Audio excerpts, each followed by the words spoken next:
Hello mga kaibigan, welcome uli sa aking channel mga kaibigan. Ang ipapakita ko naman sa inyo ngayon kung paano gawin tong air cooler natin. Matagal na nating hindi nagagawa to kasi walang panahon. Tagal na rin hindi gumagana to kasi sira. Hindi natin malaman kung saan ang sira, ayaw gumana mga kaibigan. Ayan oh. Ayun, nakasaksak siya. Nakasaksak. Ayan. Hanapin natin kung ano yung posibleng sira niya mga kaibigan. Papakita ko kung paano siya gawin at kung paano siya hanapin mga kaibigan. Hindi siya gumagana.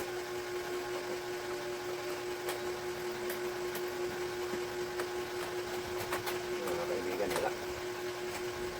Ngayon, hanapin natin kung paano yung sira niya.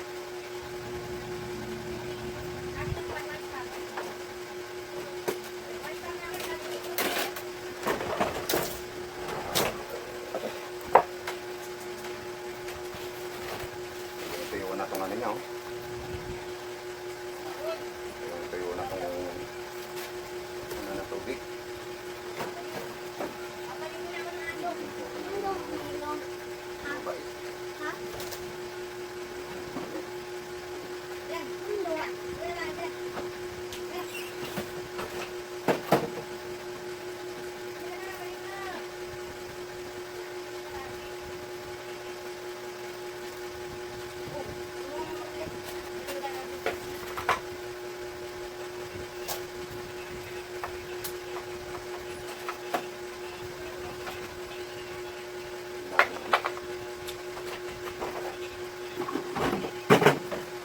Ayan mga kaibigan, dumi na.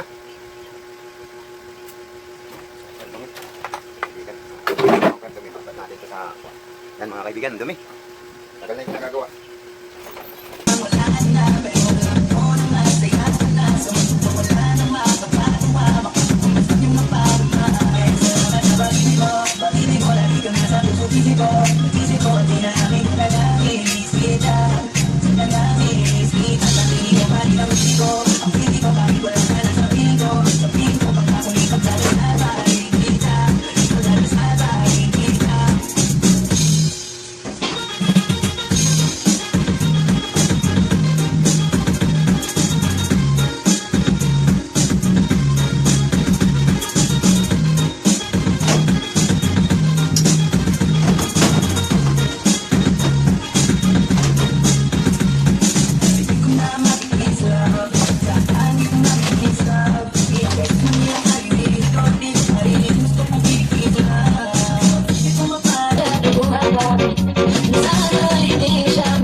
Guys, mukhang nakita ko na yung sira niya.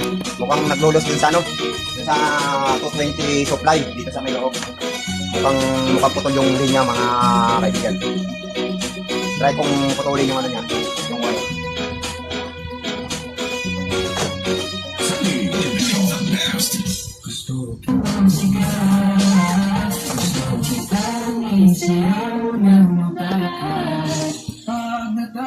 Ayan mga kaibigan, kung titignan nyo, ano ko siya, pinutol ko yung 220 na supply. Ayan mga kaibigan, idudugtong ko siya, ayan, pagdudugtongin ko itong ano na to, pinutol ko, parang dyan yung sira mga kaibigan. Subukan nating pagdugtongin yan, tapos saka natin isasaksak. Ito siya, ito. Ayan mga kaibigan, ayan, pagdudugtongin natin itong dalawa na to bago saka natin siya isasaksak kung gagana mga kaibigan. Ayan.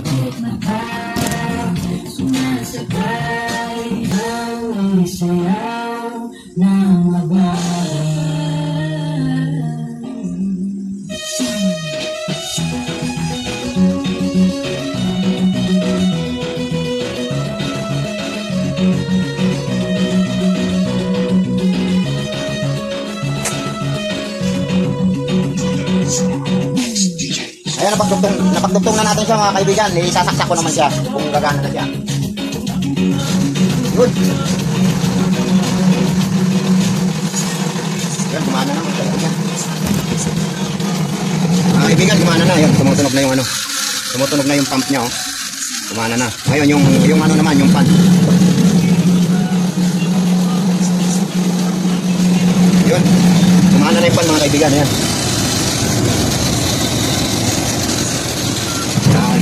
Okay na mga kaibigan. Ito, gumana na yung fan. So, makikita nyo. Maglalagay ako nito para malaman nyo kung gumagana nga daw. Hindi, yung fan niya. Yan mga kaibigan. Oh. Yan. Nakikita nyo mga kaibigan. Gumana na yung fan. Ayan siya mga kaibigan. So, yan. Gumana na yung fan mga kaibigan. So, ang problema niya, mga kaibigan, doon lang pala sa ano, sa supply niya sa 220, putol yung wire sa loob, mga kaibigan. Yan, yan mga kaibigan. Yan o. Yan, yan.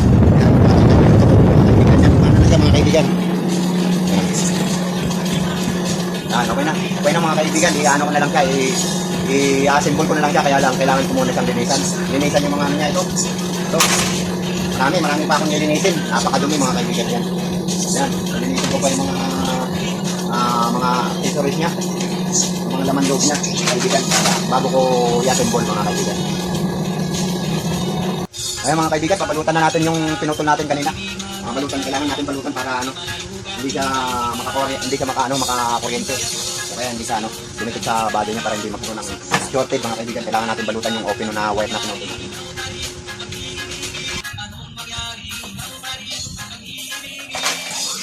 Kailangan natin linisan ito mga kaibigan bago natin siya i-assemble. Kailangan natin linisan.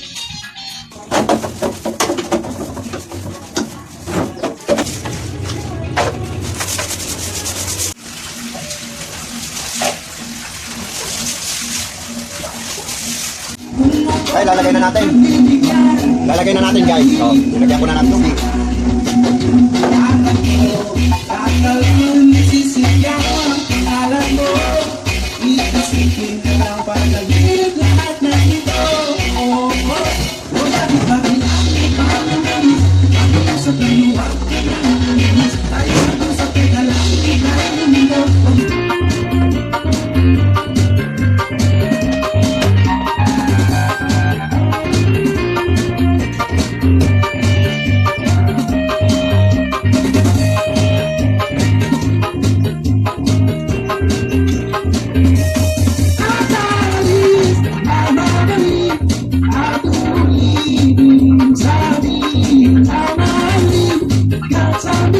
Guys, sasaksak natin yung natin.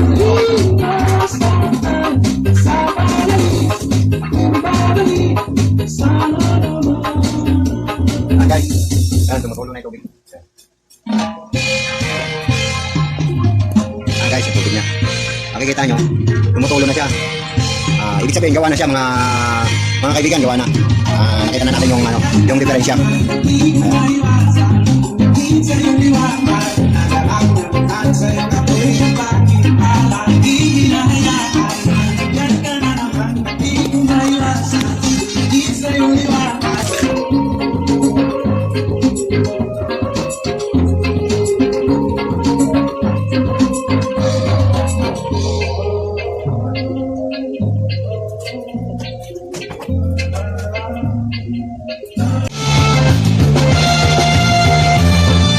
Sa habang buhay, magkapit, magkasama, okay na guys. Ayun mga kaibigan, muli na naman tayo nakapag-solve ng problema. Na-solve natin yung problema ng ating air cooler mga kaibigan. Matagal nang hindi gumagana yung mga kaibigan, kaya lang ngayon ko lang ginawa. Ngayon ko lang tinignan kasi ngayon lang ako nagkaroon ng pagkakataon para matignan yung kung ano yung problema niya mga kaibigan. Maganda naman yung naging resulta dahil nakita ko yung naging problema niya mga kaibigan. Kaya ang may advice ko sa inyo mga kaibigan, pagka mga ganong troubleshoot mga kaibigan, pagka mga sensitive na mga kaibigan, kung wala naman kayong idea mga kaibigan, pwede niyo naman siyang tingnan mga kaibigan, pero kailangan lang doble ingat kasi kuryente yun mga kaibigan. Doble ingat siya. Doble ingat lang yung kailangan natin. Ayun mga kaibigan, ako kasi mga kaibigan, marami na akong idea pagdating sa bagay na pagdating sa mga troubleshoot mga kaibigan. Kasi nga mga kaibigan, ambisyosong kalikot tayo mga kaibigan. Inaalam natin kapag may mga sirang bagay, inaalam nga natin kung paano natin gawin yun, ay kung ano yung posibleng sira ng bagay na yun mga kaibigan. Kaya unti-unti mga kaibigan, habang tumatagal, nagkakaroon tayo ng idea yan. Kaya ayun mga kaibigan, imbis na ipagawa natin sa iba, sa mga gumagawa, yun nakita nyo naman, ginawa ko mga kaibigan, nagawa ko naman. Pero kung papagawa nyo pa sa iba yung mga kaibigan, sigurado magbabayad kayo sa labor mga kaibigan. Kung hindi pa matino yung pagpapagawa nyo, baka pipirahan pa kayo mga kaibigan. Yun lang mga kaibigan. Sana nakapagbigay ng aral sa inyo to. Nakapagbigay muli ng aral sa atin lahat. Itong ginawa kong troubleshoot mga kaibigan. Maraming salamat.